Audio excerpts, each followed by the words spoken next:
Hi hello అందరికి నమస్తే. YS Jaganmohan Reddy ముఖ్యమంత్రిగా ఉన్నప్పుడు పథకాలు అయితే ఇస్తున్నారు, కానీ ఒక చేత పథకాలు ఇస్తూ మరొక చేత ఏదైతే నిత్యావసర సరుకుల ధరలకు సంబంధించి వాటిని అమాంతం పెంచేస్తారు. కాబట్టి కొనాలంటే చాలా ఇబ్బంది పడుతూ ఉన్నారు ప్రజలని చెప్పి మరి అప్పుడు కూటమి పార్టీలు వైసీపీ మీద ఆరోపణలు చేయడం జరిగింది. ఆ క్రమంలోనే మేము అధికారంలోకి వస్తే కనుక ఖచ్చితంగా నిత్యావసర సరుకులు ఏవైతున్నాయో వాటన్నింటి మీద రేట్లు తగ్గిస్తాం, ప్రభుత్వం తరపు నుంచి మిమ్మల్ని ఆదుకుంటామని చెప్పినప్పుడు ఈ కూటమి పార్టీలు ప్రజలకు హామీ ఇవ్వడం జరిగింది. మరి అధికారంలోకి వచ్చిన తర్వాత జూలై ఆగస్టు ఆ ప్రాంతాల్లో పెద్ద ఎత్తున హడావిడి చేశారు. కందిపప్పు ఇస్తాం, అది ఇస్తాం, ఇది ఇస్తాం, మీకు ఎలాంటి భారం పడకుండా చూసుకుంటాం, కరెంటు బిల్లులు పెంచకుండా చూసుకుంటామని చెప్పి రకరకాల హామీలు ఇచ్చినటువంటి క్రమంలో ఈ కందిపప్పుకు సంబంధించి ముఖ్యంగా ఇక్కడ జనసేన పార్టీకి చెందినటువంటి ఎవరైతే నాదెండ్ల మనోహర్ ఉన్నారో ఆయన ఈ పౌర సరఫరాల శాఖ మంత్రిగా ఉన్నారు. ఆయన పరిధిలోకి వస్తుంది కందిపప్పు. ఈ కందిపప్పు హిందూపురం నియోజకవర్గంలో మరి ఆ ఖాళీ ప్యాకెట్లు, వేలల్లో ఖాళీ ప్యాకెట్లు దర్శనమిస్తూ ఉన్నాయి. అక్కడ ఒక వ్యక్తి అక్కడికి వెళ్ళి ఆ ప్యాకెట్లన్నీ కూడా వీడియో రూపంలో తీసి పోస్ట్ చేశాడు. సో వాటికి సంబంధించి మీకు చూపించే ప్రయత్నం చేస్తాను. ఆ వ్యక్తి ఏం మాట్లాడారో కూడా మీరు వినండి. ఎందుకంటే మొన్న రేషన్ బియ్యం ఏ రకంగా తరలిస్తున్నారు, అక్రమాలు చేస్తూ ఉన్నారని చెప్పి వీళ్ళు అధికారంలో ఉంటే కూడా వైసీపీ పార్టీ మీద అభాండాలు వేసినటువంటి వీళ్ళు మరి కందిపప్పు ఇక్కడ నుంచి కర్ణాటక ప్రాంతాలకి తరలిస్తున్నారని కూడా ఆయన చెప్తా ఉన్నారు. సో దీనికి సంబంధించి మళ్ళీ అప్పుడు అడావిడైతే చేస్తారు, కానీ తర్వాత వీటి పంపిణీకి సంబంధించి ప్రజలకు ఎక్కడ ఇస్తున్నారో కూడా తెలియదు. సో వాటికి సంబంధించి మీకు వీడియో స్క్రీన్ పైన మీద కూడా పెడతాను. ఆ వ్యక్తి యొక్క మాటలు కూడా మీరు ఒకసారి వినండి. ఏ రకంగా వీళ్ళు కందిపప్పు బొక్కేస్తున్నారు అనేటువంటిది, ఏ రకంగా ఈ పథకాన్ని పాడెక్కిచ్చారనేటువంటిది. ఆంధ్రప్రదేశ్ కూటమి ప్రభుత్వ నిర్వాహకం ఒకసారి మీకు తెలియజేయాలనుకుంటున్నాను. ఒకసారి చూడండి మీరు కూడా. ఆంధ్రప్రదేశ్ రాష్ట్ర పౌర సరఫరాల శాఖ సంస్థ కందిపప్పు ప్రతి నెల స్టోర్ల ద్వారా సరఫరా చేయాల్సినటువంటి ఈ కందిపప్పు ప్యాకెట్లు చిలమత్తూరు నుంచి బాగేపల్లికి పోయే రోడ్లో ఖాళీ పొట్లాలు దర్శనమిస్తున్నాయి.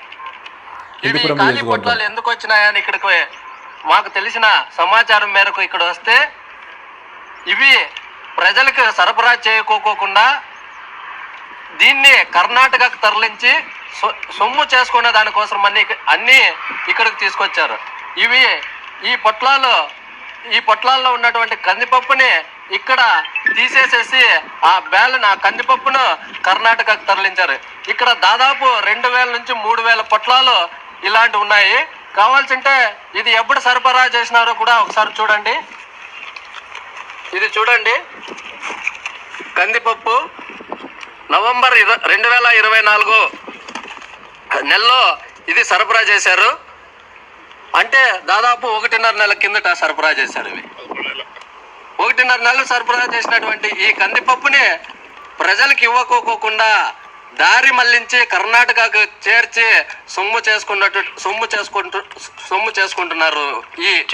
ఇది ఏ నియోజకవర్గ పరిధిలోకి వస్తుందంటే మన బాలకృష్ణ ప్రాతినిధ్యం వహిస్తున్నటువంటి హిందూపూర్ నియోజకవర్గం చిలమత్తూరు మండల పరిధిలోకి వస్తుంది. చిలమత్తూరు మండలానికిను బాగేపల్లికి పోయే రూట్లో ఇవన్నీ దర్శనమిస్తున్నాయి. మీకు ఇంకా ఇక్కడ నుంచి ఇవన్నీ గాలికి కూడా దాదాపు 2000 నుంచి 3000 ప్యాకెట్లు ఉన్నాయి. మీకు ఇవన్నీ చూపిస్తాను. చూపించడానికి కూడా మొత్తం అన్నీ ఒకసారి చూపిస్తాను. చూడండి, ఇలా ఇటు సైడ్ గాలికి పోయినాయి.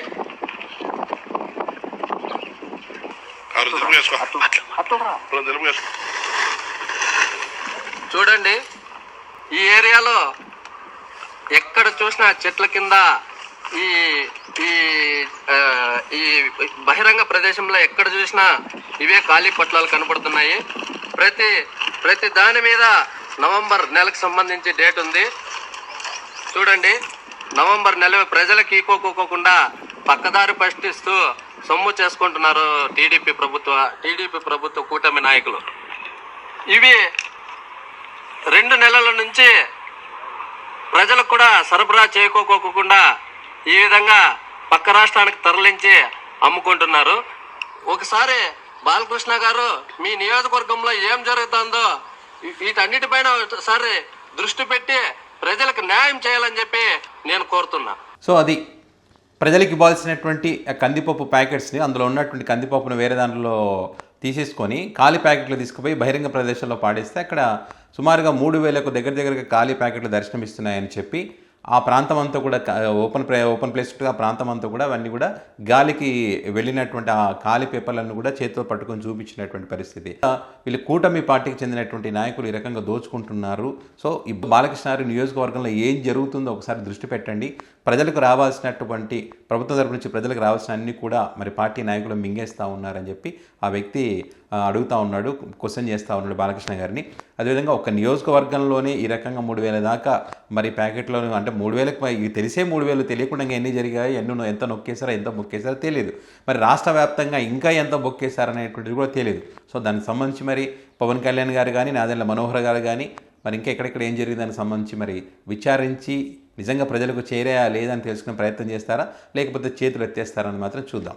మరి అదేవిధంగా మీ ప్రాంతాల్లో ఈ కూటమి సర్కార్ ప్రజలకు ఏదైతే కందిపప్పు సప్లై చేస్తామని చెప్పి అప్పుడు గొప్పలు చెప్పుకుందో, మరి ఆ రకమైనటువంటి కందిపప్పు మరి ఆ రకంగా ప్రజలకు కందిపప్పు అందజేస్తూ ఉందా, లేకుంటే మీ ప్రాంతంలో కూడా ఇదే రకమైనటువంటి పరిస్థితి ఎక్కడైనా ఖాళీ ప్యాకెట్లు దర్శనం ఇస్తున్నాయా అనేటువంటి అంశాలకు సంబంధించి మీ అభిప్రాయాన్ని కామెంట్ రూపంలో పెట్టండి.